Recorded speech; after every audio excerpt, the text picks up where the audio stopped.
Hi hello ಗೆಳೆಯರ, welcome back to ನಿಮ್ಮ ಪ್ರೀತಿಯ ದಿಯದ ಯೂಟ್ಯೂಬ್ ಚಾನಲ್ಗೆ ಸ್ವಾಗತ ಸುಸ್ವಾಗತ. ಈ ಒಂದು ವಿಡಿಯೋದಲ್ಲಿ ಸಾಕಷ್ಟು ಮಾಹಿತಿ ಆದರೆ ಸಿಗುತ್ತೆ. ಒಂದು ಏನಪ್ಪ ಅಂದರೆ ಅವರ ನಿರ್ಧಾರ ಏನು ಹಾಗೂ ಕಾಲೇಜಸ್ಗಳ ಸ್ಕ್ಯಾಮ್ ಏನು, ಈ ಒಂದು ಮಾಹಿತಿ ನೀವು ಅಡ್ಮಿಷನ್ ಆಗೋಕ್ಕಿಂತ ಮುಂಚೆನೇ ತಿಳ್ಕೊಂಡ್ರೆ ನೀವು ಎಷ್ಟು ಸೇಫ್ ಇರ್ತೀರ ಅಂದರೆ ತುಂಬಾ ಸೇಫು. ಈ ವಿಡಿಯೋನ ಕೊನೆವರೆಗೂ ನೋಡಿ, ಖಂಡಿತ ಯೂಸ್ಫುಲ್ ಆಗುತ್ತೆ. ಮತ್ತು ಅದ್ರ ಜೊತೆ ನಿಮ್ಮ ಫ್ರೆಂಡ್ಸ್ ಕೂಡ ಶೇರ್ ಮಾಡಿ. ಆಮೇಲೆ ಇನ್ನೂ ನಮ್ಮ ಚಾನಲ್ಗೆ ಸಬ್ಸ್ಕ್ರೈಬ್ ಆಗಿಲ್ಲ ಅಂದರೆ ಚಾನಲ್ಗೊಂದು ಸಬ್ಸ್ಕ್ರೈಬ್ ಮಾಡ್ಕೊಳ್ಳಿ. ಅದನ್ನು ಒಂದು ವೀಡಿಯೋಗಾದರೆ ಲೈಕ್ ಕೊಟ್ಬಿಡಿ. ಅದನ್ನು ನೀವು ಈ ಚಾನಲ್ಗೊಂದು ಸಬ್ಸ್ಕ್ರೈಬ್ ಆಗಿ ನಿಮ್ಮ ಫ್ರೆಂಡ್ಸ್ ಜೊತೆ ಶೇರ್ ಮಾಡಿ. ಬನ್ನಿ ಈಗ ವೀಡಿಯೋಗಾದರೆ ಡೈರೆಕ್ಟಾಗಿ ಹೋಗೋಣ. ಏನಪ್ಪ ಅವರ ನಿರ್ಧಾರ ಮತ್ತು ಕಾಲೇಜಸ್ಗಳ ಸ್ಕ್ಯಾಮು. ಸಾಕಷ್ಟು ಜನಕ್ಕೆ ಈ ಮಾಹಿತಿ ಆದರೆ ಗೊತ್ತಿಲ್ಲ. ಈ ಮಾಹಿತಿ ನೀವು ತಿಳ್ಕೊಳ್ಳೇಬೇಕು. ಏನಪ್ಪ ಈ ಅವರ ನಿರ್ಧಾರ ನೋಡಿ. ನೀವು ಈಗ ಜಸ್ಟ್ ಈಗ ವೆರಿಫಿಕೇಷನ್ ಸ್ಲಿಪ್ ಅನ್ನೋದು ಬಿಡ್ತಾರೆ, ಅದ್ರ ಬಗ್ಗೆ ನಾನು ಜಾಸ್ತಿ ಮಾತಾಡೋಕೆ ಹೋಗಲ್ಲ. ಅದು ಡೇಟ್ ಕೂಡ ಎಕ್ಸಾಕ್ಟಾಗಿ ಕೊಟ್ಟಿಲ್ಲ. ಆಮೇಲೆ ನೆಕ್ಸ್ಟ್ ನಿಮಗೆ ಆಪ್ಷನ್ ಎಂಟ್ರಿ ಕೂಡ ಬಿಡ್ತಾರೆ. ಆಪ್ಷನ್ ಎಂಟ್ರಿ ಮಾಡ್ತೀರಾ, ನೆಕ್ಸ್ಟು ಚಾಯ್ಸ್ ಎಂಟ್ರಿ ಅಂತ ಬರುತ್ತೆ. ಚಾಯ್ಸ್ ಎಂಟ್ರಿ ಬಗ್ಗೆ ವೀಡಿಯೋ ಬೇಕು ನನಗೆ, ಕರೆಕ್ಟಾಗಿ ಚಾಯ್ಸ್ ಎಂಟ್ರಿ ಬಗ್ಗೆ ಕರೆಕ್ಟಾಗಿ ಫುಲ್ ಡೀಟೇಲಾಗಿ ವೀಡಿಯೋ ಬೇಕಂತಂದರೆ ಕಮೆಂಟ್ ಬಾಕ್ಸಲ್ಲಿ ಚಾಯ್ಸ್ ಎಂಟ್ರಿ ಅಂತ ಟೈಪ್ ಮಾಡಿ. ಖಂಡಿತ ಕಮೆಂಟ್ ಮಾಡಿದ್ರೆ ಅಂದರೆ ಚಾಯ್ಸ್ ಎಂಟ್ರಿ ಬಗ್ಗೆ ವೀಡಿಯೋ ಮಾಡ್ತೀನಿ. ಏನಕ್ಕಪ್ಪ ಚಾಯ್ಸ್ ಎಂಟ್ರಿ ಬಗ್ಗೆ ವೀಡಿಯೋ ಮಾಡಬೇಕು ನೋಡಿ, ಯಾರಿಗೆ ಎಷ್ಟೋ ಜನಕ್ಕೆ ಗೊತ್ತಿಲ್ಲ. ಚಾಯ್ಸ್ ಎಂಟ್ರಿಲಿ ನಿಮಗೆ ಚಾಯ್ಸ್ 1 ತೊಗೋತೀರಾ, ಇಲ್ಲ ಚಾಯ್ಸ್ 2 ತೊಗೋತೀರಾ, ಕಾಲೇಜಸ್ಗಳ ಅಡ್ಮಿಷನ್ಗೆ ಆಗ್ತೀರಾ. ಈ ಅವರ ನಿರ್ಧಾರ ಏನಿದೆ ಅಂದರೆ, ಮೊದಲನೇದು ನೀವೇನಾದರೂ ಚಾಯ್ಸ್ 4 ತೊಗೊಂಡ್ರಿ ಅಂದರೆ, ನಾನು ಸ್ಪೆಸಿಫಿಕ್ಕಾಗಿ ಚಾಯ್ಸ್ 4 ಬಗ್ಗೆ ಮಾಡ್ತೀನಿ. ಅದು ಒಂದು ಅವರ ನಿರ್ಧಾರ. ಆ ನಿರ್ಧಾರದ ಮೇಲೆ ರಿಲೇಟೆಡ್ ಆಗಿರೋದು ಕಾಲೇಜಸ್ಗಳ ಸ್ಕ್ಯಾಮು. ಇದ್ರ ಬಗ್ಗೆ ಮೇನಾಗಿ ನೀವು ಇಂಪಾರ್ಟೆಂಟ್ ತಿಳ್ಕೊಳ್ಳಿ. ಫಸ್ಟ್ನೇದು ಚಾಯ್ಸಿನ ನೀವೇನಾದರೂ 4 ತೊಗೊಂಡ್ರಿ ಅಂದರೆ, ಏನಪ್ಪ ಅಂದರೆ ಚಾಯ್ಸ್ 4 ಅಂದರೆ ನಿಮಗೆ ನೀವು ಈಗ ನಾನು ಕಾಲೇಜಸ್ ಫಸ್ಟ್ ರೌಂಡಲ್ಲಿ ಯಾವುದೋ ಒಂದು ಕಾಲೇಜಸ್ ಸಿಕ್ಬಿಡುತ್ತೆ ನನಗೆ. ನಾನು ಕಾಲೇಜಸ್ಗೆ ಅಡ್ಮಿಷನು ಆಗೋಲ್ಲ, ಕಾಲೇಜಸ್ಗೆ ಅಡ್ಮಿಷನ್ ಆಗೋಲ್ಲ, ನನಗೆ ಕಾಲೇಜಸ್ಸು ಸಿಕ್ಕಿದ್ದು ಇಷ್ಟ ಇಲ್ಲ. ನಾನು ನೆಕ್ಸ್ಟ್ ಇಯರ್ ಬೇಕಾದ್ರೆ ಚೆನ್ನಾಗಿ ಇನ್ನೊಂದು ಸರಿ KCET ಎಕ್ಸಾಮ್ ಬರೆದು ನೆಕ್ಸ್ಟ್ ಇಯರ್ ಬೇಕಾದ್ರೆ ನಾನು ಬರ್ಕೊಂಡು ಇನ್ನೊಂದು ಸರಿ ಮಾಡ್ಕೋತೀನಿ ಅಂದ್ಕೊತೀರಾ. ಬಟ್ ಆದರೆ ನೀವು KCETಲಿ ಪಾರ್ಟಿಸಿಪೇಟ್ ಮಾಡಿಬಿಟ್ಟು ಫಸ್ಟ್ ರೌಂಡಲ್ಲಿ ಅರ್ಧಕ್ಕೆ ಬಿಟ್ಟೋಗ್ಬಿಡ್ತೀರಾ.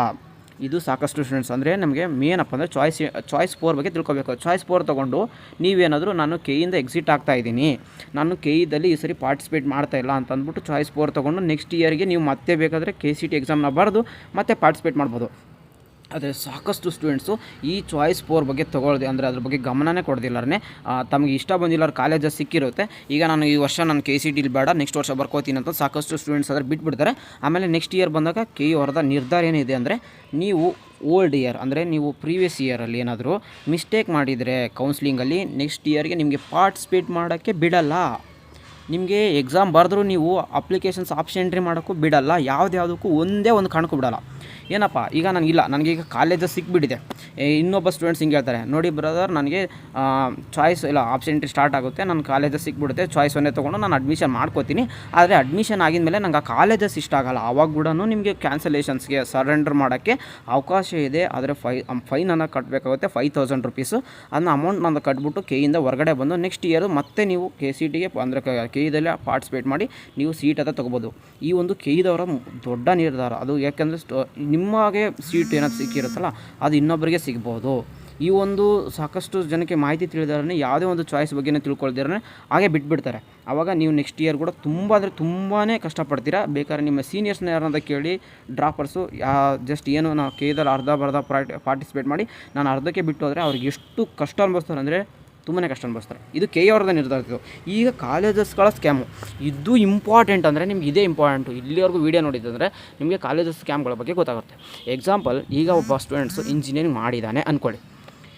ಈಗ ಕಾಲೇಜಸ್ಗಳ ಸ್ಕ್ಯಾಮ್ ಏನಾಗುತ್ತೆ, ನಮಗೆ ಈಗ ಕೆಇದವರ ನಿರ್ಧಾರ ಮಾಡಿಬಿಟ್ಟಿದ್ರೆ ನೀವು ಒಂದು ಚಾಯ್ಸ್ 4 ತೊಗೊಂಡು ಕೆಯಿಂದ ಎಕ್ಸಿಟ್ ಆಗಿ, ಇಲ್ಲಾಂದರೆ ನೀವು ಸೀಟ್ ತೊಗೊಂಡಿದ್ರೆ ನೀವು 5000 ಅಮೌಂಟ್ನ ಪೇ ಮಾಡಿಬಿಟ್ಟು ನೀವು KCET ಅಂದರೆ ಸೀಟ್ನ ಸರೆಂಡರ್ ಮಾಡಿ ಇನ್ನೊಬ್ಬ ಸ್ಟೂಡೆಂಟ್ಸ್ಗೆ ಅವಕಾಶ ಮಾಡಿಕೊಡಿ ಅಂತಂದು ಕೆಇದವರ ಒಂದು ಒಳ್ಳೆ ನಿರ್ಧಾರ ಅಂತಲೇ ಹೇಳ್ಬೋದು.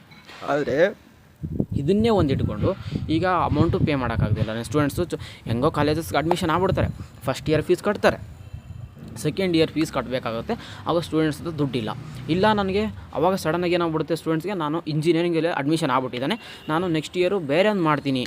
ಅವಾಗ ಏನಾಗುತ್ತೆ ಕಾಲೇಜಸ್ಗಳದ್ದು ಏನಂತ ಅಂದರೆ ನಿರ್ಧಾರ ಅಂದರೆ, ನೀವು ಫಸ್ಟ್ ಇಯರ್ ಫೀಸ್ ಪೇ ಮಾಡಿದ್ಮೇಲೆ ಕಂಪಲ್ಸರಿ 4th ಇಯರ್ ಫೀಸ್ವರೆಗೂ ಪೇ ಮಾಡಿಸ್ಕೋತಾರೆ. ನೀವು ಏನಾದರೂ ನೀವು ಕಾಲೇಜಸ್ ಬಿಟ್ಟೋಗ್ಬೇಕಂದ್ರೆ, ಬೇಕಾದ್ರೆ ಯಾವ ಒಂದು ಕಾಲೇಜಸಲ್ಲಿ ಅದ ಕೇಳಿ, ನಿಮಗೆ ಕಾಲೇಜಸಲ್ಲಿ ಹೋದ ತಕ್ಷಣ ನಿಮ್ಗೆ ಒರಿಜಿನಲ್ ಡಾಕ್ಯುಮೆಂಟ್ಸ್ ಇಸ್ಕೋತಾರೆ. ಈ ಒಂದು ಪಾಯಿಂಟ್ನ ನೆನಪಿಕೊಳ್ಳಿ ಎಲ್ಲ ಒಂದು ಸ್ಟೂಡೆಂಟ್ಸ್ ಆದರೆ. ಯಾಕಂದರೆ ನಿಮ್ಮ ಒಂದು KCETಲಿ ಅಡ್ಮಿಷನ್ ಆಗಿದ್ಮೇಲೆ ಆ ಕಾಲೇಜಸಲ್ಲಿ ನಿಮ್ಮ original second PC marks card ಇರುತ್ತೆ, ಒರಿಜಿನಲ್ SSLC ಮಾರ್ಕ್ಸ್ ಕಾರ್ಡ್ ಇರುತ್ತೆ, ವಿತ್ TC ಎಲ್ಲ ಒರಿಜಿನಲ್ ಇಸ್ಕೋತಾರೆ. ಯಾವುದೇ ಕಾರಣಕ್ಕೂ ನಿಮ್ಮ ಜೆರಾಕ್ಸ್ ಪೇಪರ್ಸ್ ಇಸ್ಕೊಳ್ಳೋದೇ ಇಲ್ಲ ಅವರು. ಇವಾಗ ಡಾಕ್ಯುಮೆಂಟ್ಸ್ ಎಲ್ಲ ಅವ್ರ ಕೈಯಲ್ಲಿದೆ. ಇವಾಗ ನೀವೇನಾದರೂ ಇಂಜಿನಿಯರಿಂಗ್ ಬಿಟ್ಟು ನಾನು ಬೇರೆ ಒಂದು ಮಾಡ್ತೀನಿ, ಆವಾಗ ನಿಮಗೆ ಡಾಕ್ಯುಮೆಂಟ್ಸ್ ಕೊಡೋದೇ ಇಲ್ಲ. ಇದಕ್ಕೋಸ್ಕರ ಇದನ್ನು ನೋಡಿ ಈ ವಿಡಿಯೋನ ನೋಡ್ಕೊಂಬಿಡಿ. ಇವಾಗ ನಿಮಗೆ ಡಾಕ್ಯುಮೆಂಟ್ಸ್ ಬೇಕು, ನನಗೆ ಏನು ಮಾಡಬೇಕು ಅಂತಂದರೆ ಫುಲ್ 4 ವರ್ಷದ ಫೀಸ್ ಪೇ ಮಾಡಿ, ಆವಾಗ ನಿಮಗೆ ಡಾಕ್ಯುಮೆಂಟ್ಸ್ ಕೊಡ್ತೀವಿ. ನೀವು ಏನು ಸೆಕೆಂಡ್ ಇಯರ್ ಬಿಟ್ಟಿದ್ದು, ನಾನು 3rd ಇಯರ್ ಓದಲ್ಲ, ನಾನು 3rd ಇಯರ್ದು ಫೀಸ್ ಕಟ್ಟಬೇಕು. 4th ಇಯರ್ ಫೀಸ್ ಕಟ್ಟಬೇಕು. ಅಂದರೆ ಇಲ್ಲಿಗೆ ಅರ್ಥ ನೀನೇನು ಓದಿದೆಯಾ ಅಡ್ಮಿಷನು 4 ವರ್ಷ ಓದಲೇಬೇಕು.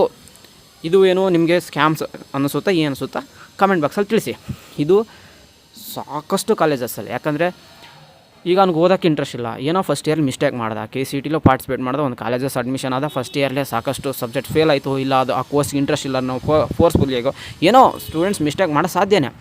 ಆ ನಮ್ಮ ಒಂದು ಅಂದರೆ ಏನು ಟೆಕ್ನಾಲಜಿ ಅಂದರೆ ಯೂನಿವರ್ಸಿಟೀಸ್ ಇದಾವಲ್ಲ, ಅದಕ್ಕೊಂದು ಸ್ವಲ್ಪ ಕರುಣೆ ಅನ್ನೋದಿರಬೇಕು. ಯಾವ ಸ್ಟೂಡೆಂಟ್ಸ್ಗೂ ಏನಿಲ್ಲ, 4 ಇಯರ್ 4 ವರ್ಷದ ಫೀಸ್ ಪೇ ಮಾಡಿದ್ರೆ ನಿಮ್ಗೆ ಒರಿಜಿನಲ್ ಡಾಕ್ಯುಮೆಂಟ್ಸ್, ಇಲ್ಲಾಂದರೆ ಇಲ್ಲ.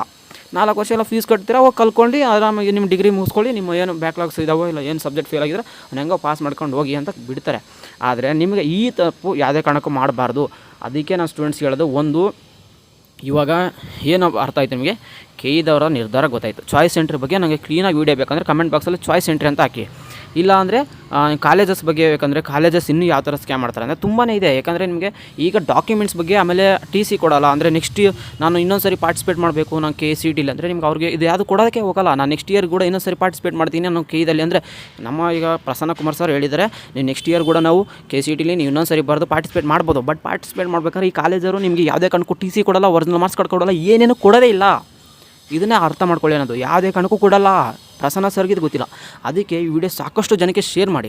ಆವಾಗ ಈ ಮಾಹಿತಿ ಏನಿದೆ ಕಾಲೇಜಸ್ಗಳ್ದು ಮಾಡ್ತಿರೋಂಥ ಸ್ಕ್ಯಾಮ್ಸು ಇದು ನಮ್ಮ ಒಂದು ಮೇಲಿನ ಅಧಿಕಾರಿಗಳಿಗೂ ಗೊತ್ತಾಗಬೇಕು. ಆವಾಗ ಖಂಡಿತ ಇದಕ್ಕೆ ಒಂದು ತೆರೆ ಅನ್ನೋದು ಬೀಳುತ್ತೆ.